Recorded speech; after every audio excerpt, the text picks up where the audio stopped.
Baik.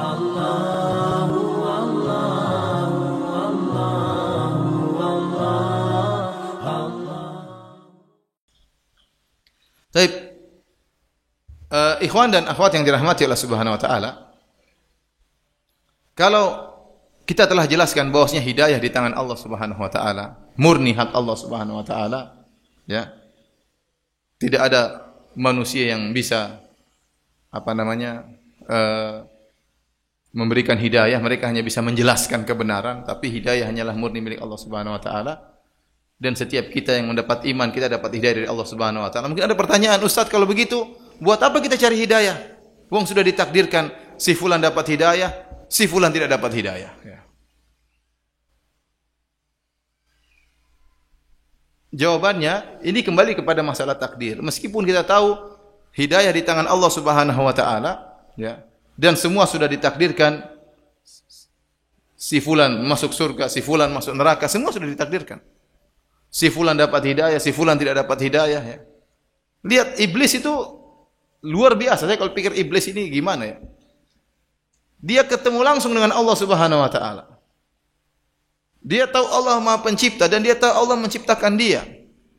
Tapi tidak mau tunduk kepada siapa? Allah Subhanahu wa taala. Hidayah di tangan Allah Subhanahu wa taala. Apa kurangnya hidayah sebab untuk iblis? Iblis dia tahu Allah, dia tahu kekuasaan Allah, dia tahu Allah ciptakan Nabi Adam, dia tahu Allah ciptakan dia tahu Allah ciptakan dari api, dia bicara berdialog dengan Allah Subhanahu wa taala, itu pun tidak dapat apa? Hidayah. Nah, kalau yang bertanya, Ustaz, bagaimana apa perlu kita cari hidayah sementara sudah ditentukan si fulan dapat hidayah, si fulan tidak dapat hidayah? Jawabannya tetap perlu. Kenapa? Karena hidayah sama dengan masalah takdir, perkara yang tidak diketahui, tidak seorang pun mengetahui. Dicatat oleh Allah di Lauhul Mahfuz dan tidak ada yang mengetahui. Setiap kita tidak tahu bagaimana kita dapat hidayah atau tidak. Kita enggak tahu. Tapi kita bersyukur kepada Allah sekarang kita dapat hidayah. Kita Islam, kita ikut pengajian dan kita berusaha dan kita husnudzon kepada Allah Subhanahu wa taala. Kalau seorang berusaha mendekatkan diri kepada Allah, maka Allah akan jalankan, mudahkan dia menuju surga. Kata para sahabat waktu bertanya kepada Nabi sallallahu alaihi wasallam, "Falimal amal?" Ya Rasulullah, kalau semua sudah ditakdirkan, ada yang masuk neraka, mau surga, buat apa kita beramal?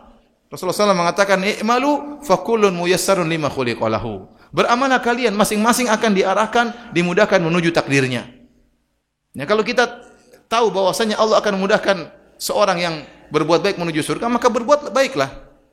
Jangan berbuat maksiat. Dan kita husnudzon kalau kita berusaha, Allah Maha Adil, Allah Maha Baik. Kalau Allah tahu kita berusaha, Allah akan mudahkan jalan kita. Kalau kita bersalah, kita bertobat kepada Allah Subhanahu wa taala. Jadi tetap berusaha. Tetap berusaha. Jangan sampai seorang mengatakan, "Ya, buat apa saya masuk Islam? Allah mentakdirkan saya tidak dapat hidayah." Loh, ente tahu dari mana bahwasanya Allah mentakdirkan ente masuk neraka jahanam? Anda tahu dari mana kalau Allah mentakdirkan Anda tidak masuk Islam? Dia tidak tahu. Sehingga sebagian orang tatkala melakukan kemaksiatan, mereka berdalil dengan takdir. Ya sudah ditakdirkan. Ya. Tapi waktu mereka melakukan kebaikan, mereka ini karena saya berusaha. Kenapa saya berusaha? Waktu melakukan maksiat, ya ini sudah ditakdirkan. Kira-kira gimana? Ya. Jadi saya ulangi, sebenarnya perkaranya mudah. Hidayah sama dengan takdir, dan takdir itu mencakup banyak perkara. Masalah hidayah, masalah rezeki, masalah ajal, itu kan semua sudah ditakdirkan. Sekarang saya tanya sama antum, kalau ada orang dia berdalil, kalau kita berusaha beramal sudah ditakdirkan neraka jahanam, buat apa? Kita bilang sekarang ente kan sudah ditakdirkan bakalan punya rezeki. Segimana rezekinya Allah sudah takdirkan. Cuma Anda tidak tahu berapa rezeki yang akan Allah berikan kepada Anda. Sekarang Anda yakin hal tersebut? Yakin rezeki sudah ditakdirkan. Taib. Terus kenapa Anda bekerja? Ya, saya mau cari rezeki. Ya sudah, ente di rumah saja, enggak usah bekerja. Kalau rezeki itu datang, enggak usah bekerja pun akan datang, ya. Orang yang berakal sehat, dia akan berusaha. Loh, kalau saya di rumah terus gimana Gimana mau dapat rezeki? Harus berusaha. Lah sama, masalah hidayah pun demikian. Kita enggak tahu dapat hidayah atau tidak, tapi kita yakin hidayah sudah ditakdirkan oleh Allah. Nah, ente kalau mau dapat hidayah berusaha cari. Sebagaimana Anda berusaha mencari apa? Mencari rezeki, ya. Kalau saya ditakdirkan punya anak, saya punya anak meskipun tidak menikah. Batok mau begitu. Gimana ente mau menikah punya anak? Emang ente orang nikah saja belum tentu punya anak, terus ente di rumah saja tahu punya anak dari mana? Ente yakin sudah ditakdirkan punya anak berapa atau tidak punya anak atau punya anak laki-laki berapa, perempuan berapa? Iya, sudah ditakdirkan lauhul mahfuz. Terus gimana? Ya berusaha. Harus gimana? Ya kawin. Ya berusaha untuk mengetahui takdir tersebut, ente jalani sebab. Tapi kalau ente bilang kalau Allah berkehendak saya punya anak meskipun tidak nikah, ya ini orang gila yang ngomong demikian. Ya, benar enggak? Makanya meskipun kita tidak tahu, meskipun sudah ditakdirkan kita surga atau neraka, tapi kita berusaha. Ente mau cari surga, berusaha beramal soleh. Ente mau cari makan, kerja, begitu. Sekarang ajal sudah ditentukan atau tidak? Sudah ditentukan. Nah kalau ente sakit, ente ke dokter atau tidak? Enggak, kalau Allah mentakdirkan saya berumur panjang, meskipun tidak berobat saya akan berumur panjang. Iya, tapi itu mati konyol namanya seperti itu. Ente berusaha. Sama. Jadi maksud saya masalah hidayah, masalah surga neraka, masalah rizki, masalah ajal, ini semua dalam koridor takdir. Ya seorang berusaha dia akan mendapatkan apa? Hasilnya. Tidak berusaha juga mendapatkan hasilnya tidak dapat ya. Tapi saya sering sampaikan kisah ini namanya apa namanya? Hanya ilustrasi tentang seorang yang dia ingin buktikan bahwasanya meskipun dia tidak berusaha maka rezeki akan sampai kepada dia. Dia tidak mau berusaha. Pokoknya saya mau di rumah saja. Ya. Maka suatu hari ada pembagian makanan dibagi oleh misalnya kepala kampung. Ini ada pembagian jatah makanan kepada kepala-kepala keluarga. Maka hendaknya kalian berkumpul pada hari ini akan ngantri baris dikasih makanan.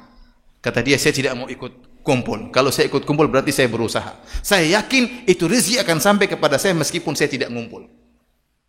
Akhirnya dia di rumah saja tidak mau kumpul. Benar dipanggil si fulan. Loh, kok satu orang ini enggak ada di mana dia?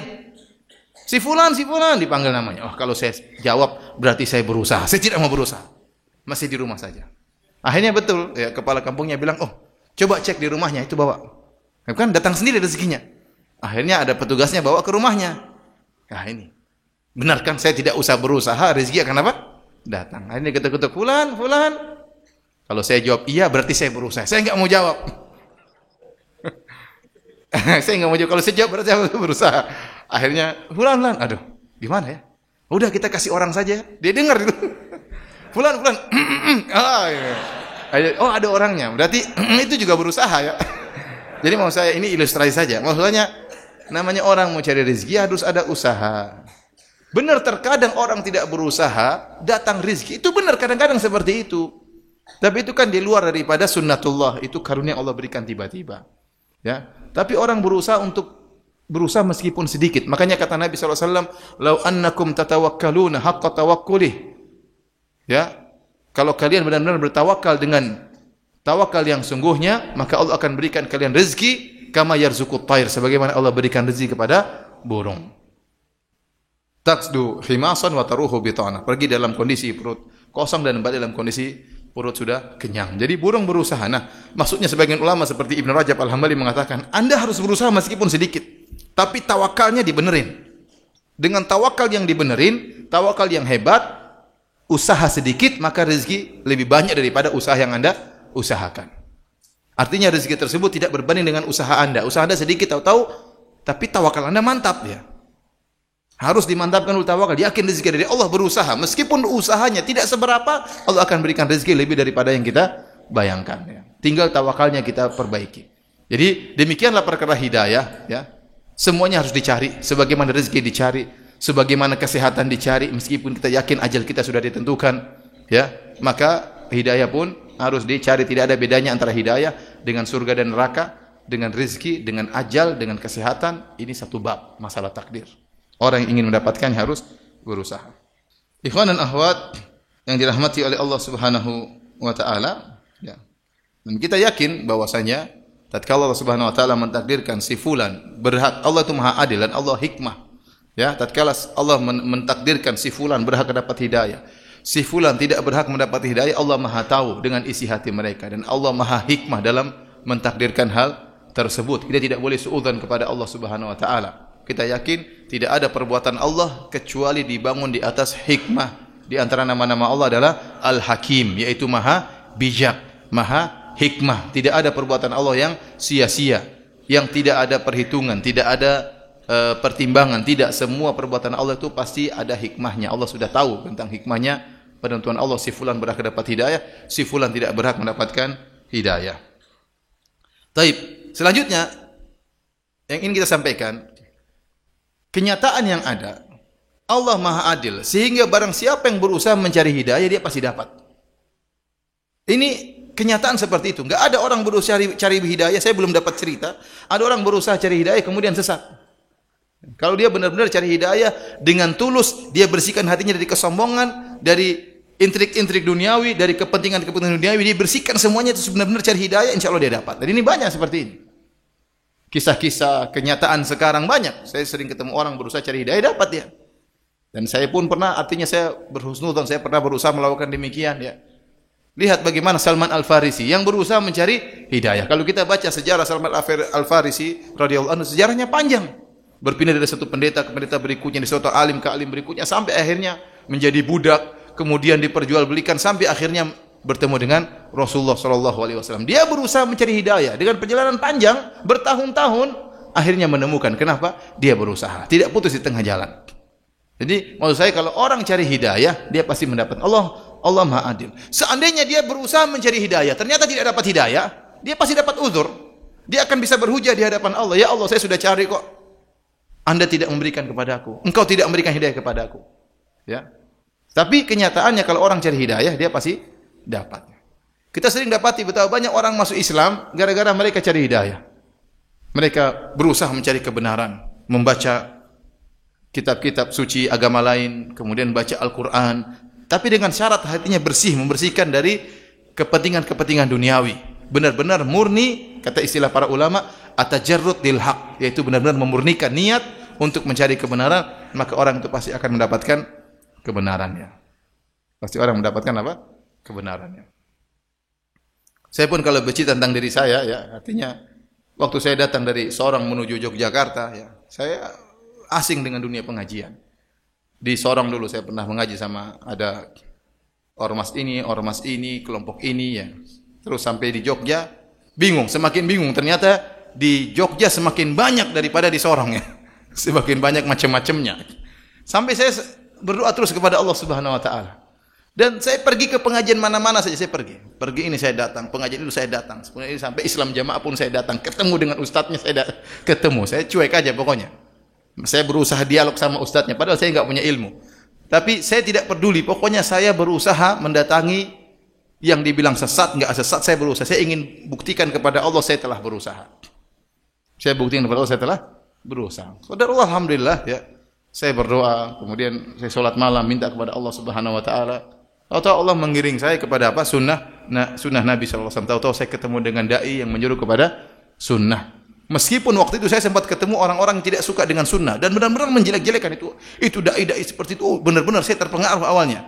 Tapi doa tidak saya berhentikan. Saya terus berdoa kepada Allah. Kalau memang saya terakhirnya di sini, ya Allah saya punya hujah. Saya sudah berdoa dan saya sudah berusaha. Kau tidak bisa menyalahkan saya. Maka saya berusaha dan berusaha. Alhamdulillah tahu-tahu saya digiring kepada dai-dai yang menyuruh kepada sunnah Nabi SAW. Padahal begitu banyak cercaan yang saya dengar dan saya sudah hampir condong untuk menjauhi mereka. Saya masih ingat waktu di Jogja ada pengajian Ustadz Sunnah. Saya datang dan saya debat itu Ustadz. Saya tidak ingin sebutkan namanya, tapi Ustadz itu terkenal. Saya debat itu Ustadz tidak bisa jawab waktu itu. Saya masih ingat. Tuh kata mati kok tidak bisa jawab. Saya masih ingat itu. Karena saya baca buku-buku banyak, buku-buku saya beli buku agama saya baca dan saya debat. Maka saya semakin yakin ini salah. Tapi saya tidak berhenti terus berdoa agar Allah tunjukkan. Qadarullah, tahu-tahu Allah mengatur tiba-tiba. Padahal saya sudah benci, sudah antipati, tahu-tahu hidayah datang dengan sendirinya. Jadi mau saya para hadirin, ingat kalau orang berusaha mencari hidayah, pasti Allah berikan. Tetapi hidayah tersebut harus dicari dengan kesungguhan. Ya. Dan terlalu banyak kita ketemu dengan teman-teman yang mu'allaf, yang masuk Islam. Kalau kita tanya gimana ceritanya, dia akan cerita bagaimana dia mencari hidayah. Saya begini ceritanya, saya begini, ketemu, saya belajar, saya berdiskusi, berusaha mencari hidayah, Allah beri petunjuk. Allah beri petunjuk. Namun, sebagaimana saya katakan, hidayah di tangan Allah Subhanahu wa taala. Ya, terkadang orang yang tadi tidak cari hidayah pun Allah kasih hidayah. Terkadang orang yang tidak cari hidayah pun Allah kasih apa? Hidayah. Karena Allah mungkin doa orang tuanya, mungkin doa kakeknya, kita enggak tahu. Tapi pasti ada sebab. Cuma kalau kita tinjau dari dirinya, terkadang tidak ada sebab ya. Seperti kisah yang kita dengar sebagian ikhwan ya. Ada orang sangat benci kepada pengajian roja, ya. Sampai dia melarang mengumpulkan tanda tangan supaya tidak ada pengajian ustaz-ustaz roja. Dan dia sangat benci, ya. Dan ada pengumuman dia robek-robek, Sampai satu hari, alhamdulillah sekarang ini jadi donatur, ya, sering bantu pengajian, ya. Saya kadang ngisi di tempat dia, ya. Kadang undang, waktu saya pernah ngisi 1.500 orang pengajian, semua dia yang tanggung buka puasanya, makan besar, ya. Jadi rupanya dia itu, ya, satu hari merobek-robek pengumuman, tapi ada satu yang belum kerobek, tulisan 756 AM. Waktu dia mau jalan, dia pingin coba-coba, ini apa sih? Coba dapat hidayah. Padahal sudah berusaha melarang-larang, tapi tatkala dia pingin tahu, itu mungkin sebabnya dia dapat hidayah. Nah, kita tergetik, kenapa saya mencela? Coba saya pingin tahu, dengar. Tahu dapat hidayah. Saya cerita juga bagaimana ada seorang, ya, saya ketemu dia ikut pengajian, sampai ke Jogja dia ikuti, sampai ke Gunung Kidul dia datang. Dia kenalkan, Ustaz, saya fulan. Oh ya, saya ingin cerita, Ustaz. Cerita apa? Ustaz, gimana tahu saya bisa ngaji sama Ustaz? Gimana ceritanya? Waktu itu saya buka internet, saya lihat Ustaz dicaci maki, dijuluki Fir'aun. Saya penasaran, ini Fir'aun kayak apa ini? Kok bisa dijuluki Fir'aun. Saya penasaran, maka saya putar-putar. Oh, Fir'aun kayak gini. Akhirnya saya datang sekarang. Jadi terkadang tadi dia urusan bukan mencari hidayah, tapi pingin tahu aja. Tahu-tahu Allah kasih hidayah. Akhirnya mengenal sunnah, ya. Taib.